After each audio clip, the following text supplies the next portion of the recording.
I caught the woman I had spent 6 months trying not to fall for, and for one terrifying second, I thought I was about to lose my job, my dignity, and possibly the only person who had made me believe life could still surprise me. It happened on an ordinary Tuesday morning in Chicago, when I turned the corner of our office hallway carrying a stack of presentation folders and collided with Grace Bennett. The folders flew everywhere, Grace stumbled backward, and instinctively I reached out and caught her before she hit the floor. She looked up at me, surprised for half a heartbeat, then broke into the most mischievous smile I had ever seen and whispered that maybe she needed to fall again.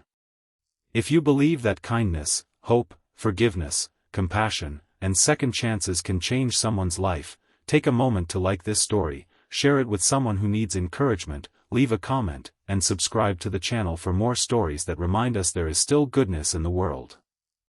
My name is Nathan Cole, and before that morning, I had convinced myself that Grace was completely out of my league. She was confident without being arrogant, brilliant without making anyone feel small, and somehow remembered the names of people most executives walked past without noticing. I was quieter.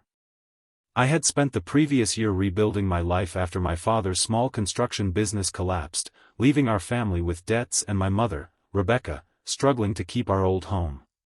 I had taken the first stable corporate job I could find, determined to prove that one difficult season did not define me. Grace worked in the same department, and although we occasionally shared coffee or exchanged jokes over spreadsheets, I never told her how much her kindness mattered to me. I was afraid that if I admitted my feelings, I would lose the friendship we had slowly built. After the hallway incident, something changed. Grace began finding excuses to stop by my desk. Sometimes it was a question about a project she already understood perfectly. Other times it was simply an invitation to grab coffee. I started noticing little things I had never allowed myself to notice before, like the way she smiled when she was nervous or how she quietly helped new employees learn the office without expecting recognition. But just as I began allowing myself to hope, my manager announced a major restructuring. Our department was being downsized, and everyone was competing for a handful of positions. Worse, I discovered that the company was considering eliminating the role that supported my mother's medical expenses and mortgage payments. I became withdrawn, convinced that focusing on Grace was a luxury I could no longer afford. Grace noticed immediately. Instead of pushing me, she simply left a handwritten note beside my keyboard reminding me that being afraid did not mean I was weak. Those words stayed with me. For the first time, I realized how much of my life had been shaped by fear, fear of failure, fear of losing people, fear of admitting what I wanted.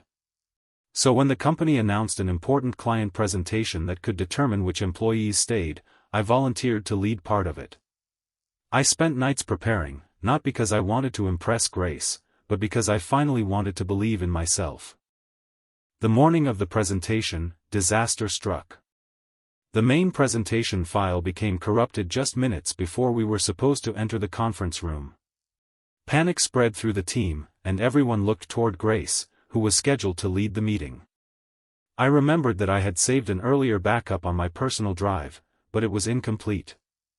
Instead of watching Grace take the blame for something neither of us had caused, I stepped forward and helped rebuild the missing sections from memory. Grace joined me without hesitation.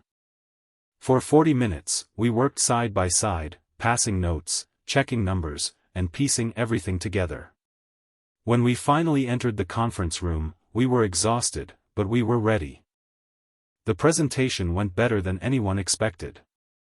The client praised our honesty and teamwork, and 2 weeks later, the company announced that our entire project group would remain employed. I was even offered a promotion. But the biggest surprise came that evening when Grace asked me to meet her at a quiet park overlooking the Chicago River.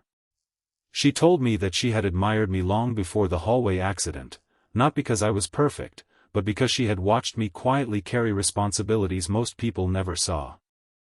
She said she had noticed how I always stayed late to help others, how I never complained about my family's struggles, and how I kept showing up even when life gave me every reason to stop. I finally admitted that I had been terrified of telling her how I felt. Grace smiled and reminded me that sometimes the best things in life begin with an accident.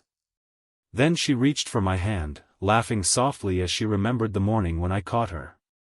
She told me that perhaps falling was not always something to fear. Sometimes, she said, you simply needed someone beside you when it happened. Months later, my mother moved into a smaller, brighter home that I could finally afford, and Grace helped me plant flowers outside her window. Nothing about our lives became magically perfect.